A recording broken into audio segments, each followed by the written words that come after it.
Eksistensi peradilan di Nusantara sudah ada sejak masa Kesultanan Mataram di bawah pemerintahan Sultan Agung pada tahun 1613 sampai tahun 1645 Masehi. Pada masa pemerintahannya dilakukan berbagai macam perubahan sistem peradilan dengan mengadopsi hukum-hukum dan ajaran Islam dengan nama Lembaga Peradilan Surambi. Ketua pengadilan meskipun pada prinsipnya di tangan Sultan, tetapi dalam pelaksanaannya berada di tangan penghulu yang didampingi beberapa orang ulama dari lingkungan pesantren sebagai anggota majelis. Sistem peradilan terus berkembang sampai pada masa invasi Belanda di Indonesia. Pada saat itu, salah satu bentuk lembaga peradilan tingkat pertama bernama Landrat. Dan untuk peradilan tertinggi bernama Hogretho. Memasuki era pemerintahan Jepang di Indonesia, dibentuklah Tihohoin yang merupakan lanjutan dari Landrat, dan Kyoto Hoin sebagai peradilan tertinggi merupakan lanjutan dari Hogretho. Setelah proklamasi kemerdekaan pada 17 Agustus 1945, Mahkamah Agung didirikan tepat pada satu hari kemerdekaan Indonesia, yakni 18 Agustus 1945. Pada 19 Agustus, Presiden Soekarno melantik Kusuma Atmaja sebagai Ketua Mahkamah Agung Republik Indonesia yang pertama. Pada awal berdirinya, Mahkamah Agung dan Kejaksaan Agung berada di satu departemen yang sama, yakni Departemen Kehakiman. Kala itu, Mahkamah Agung disebut Kehakiman Agung, sedangkan Kejaksaan Agung disebut Kejaksaan Pengadilan Negeri. Bersamaan dengan lahirnya Undang-Undang Nomor 15 Tahun 1961 tentang Ketentuan Pokok Kejaksaan Republik Indonesia, Kejaksaan Agung memisahkan diri dari Mahkamah Agung. Kekuasaan kehakiman pada masa itu dilakukan dalam lingkungan peradilan umum, peradilan agama, peradilan militer, dan peradilan tata usaha negara yang berpuncak pada Mahkamah Agung. Namun, secara organisatoris, administratif, dan finansial ada di bawah kekuasaan Departemen Kehakiman, Departemen Agama, dan Departemen dalam lingkungan terkait. Memasuki era reformasi, lahirlah TAP MPR tahun 1998 yang mengatur pemisahan secara tegas antara fungsi-fungsi yudikatif dari eksekutif. Peraturan tersebut diperkuat dengan Undang-Undang Nomor 35 Tahun 1999 tentang perubahan atas Undang-Undang Nomor 14 Tahun 1970 tentang ketentuan-ketentuan pokok kekuasaan kehakiman mengenai aturan kembalinya semua badan pengadilan di bawah naungan Mahkamah Agung yang dikenal dengan One Roof System atau kebijakan satu atap dengan landasan Undang-Undang Republik Indonesia Nomor 4 Tahun 2004 tentang kekuasaan kehakiman.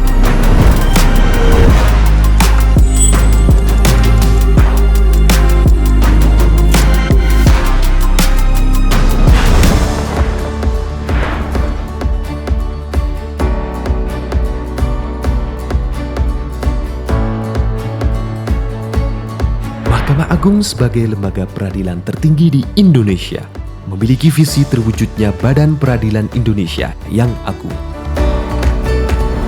Saat ini Mahkamah Agung dipimpin oleh Yang Mulia Profesor Dr. Haji Muhammad Syarifuddin SH MH. Seiring dengan perkembangan zaman, Mahkamah Agung terus berinovasi dalam rangka meningkatkan pelayanan kepada masyarakat serta mendukung program pemerintah, salah satunya mewujudkan reformasi birokrasi melalui pembangunan zona integritas di setiap satuan kerjanya dalam rangka menuju wilayah bebas korupsi dan wilayah birokrasi bersih dan melayani.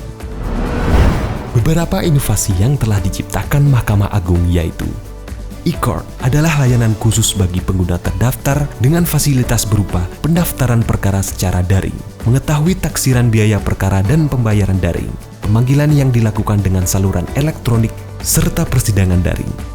SIPP atau Sistem Informasi Penelusuran Perkara adalah aplikasi penyedia informasi, media penelitian, serta media penulisan suatu perkara. SIWAS atau Sistem Informasi Pengawasan adalah aplikasi yang dikeluarkan Badan Pengawasan Mahkamah Agung sebagai media pengaduan terhadap pelanggaran di lingkungan MA.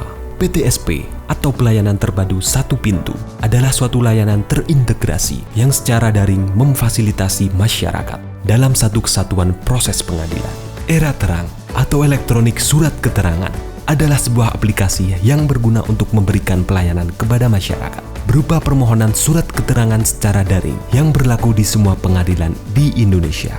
Lentera atau Layanan Elektronik Terpadu adalah aplikasi yang memuat aplikasi SiSuper, aplikasi Perkusi, aplikasi SiProper, e-layanan, e-profile, dan e-brosur sebagai suatu aplikasi memudahkan masyarakat mengakses informasi pengadilan.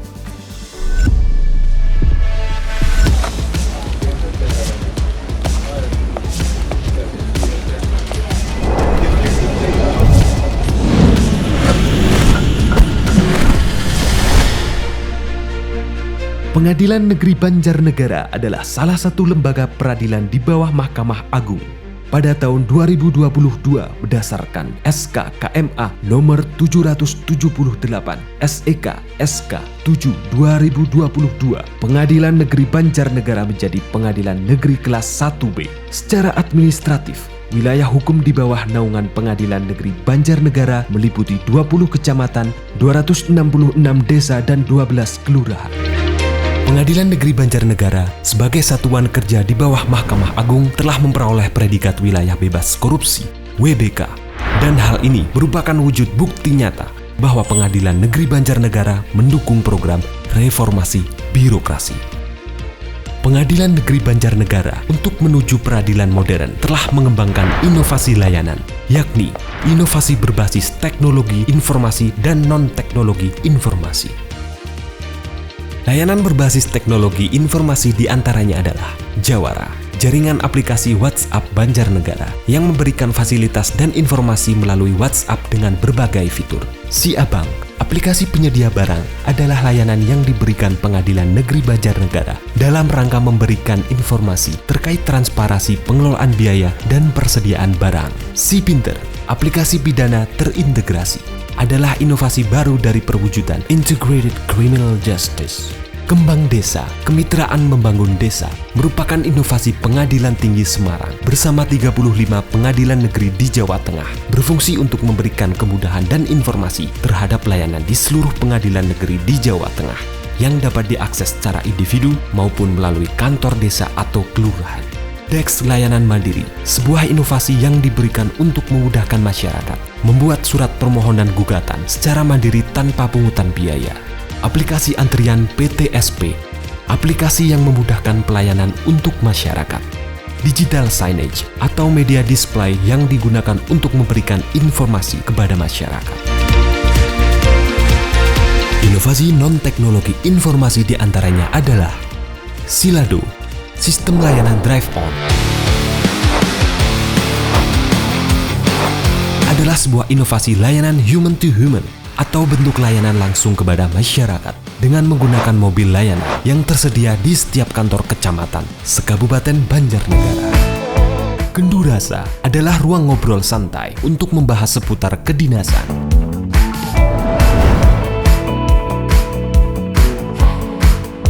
Ruang tunggu prioritas, ruang taman baca, ruang dolanan bocah atau ruang bermain anak, aparatur, area parkir rapi dan teratur.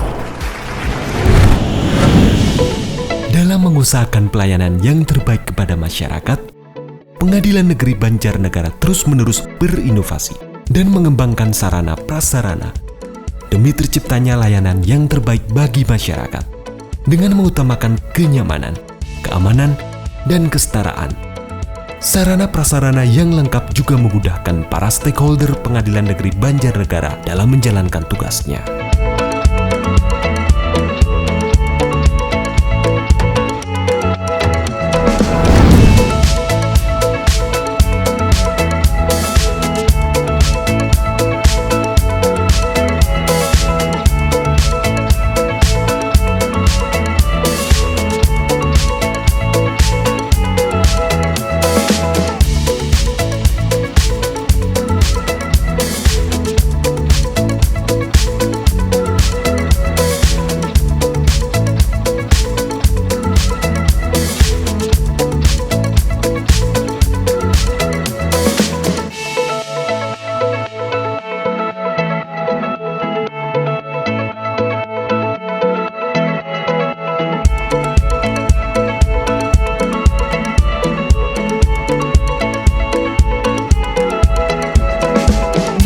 Berbagai macam inovasi yang dilakukan oleh Pengadilan Negeri Banjarnegara ditujukan untuk mewujudkan visi dan misi yang telah dicanangkan sebagai cita-cita bersama dalam mewujudkan pengadilan yang berkeadilan bagi seluruh masyarakat sesuai dengan nilai-nilai Undang-Undang Dasar Republik Indonesia. Kedepannya, Pengadilan Negeri Banjarnegara akan terus melakukan monitoring, perbaikan, dan peningkatan layanan sebagai bentuk pengabdian kepada masyarakat yang mencari keadilan. PN Banjarnegara,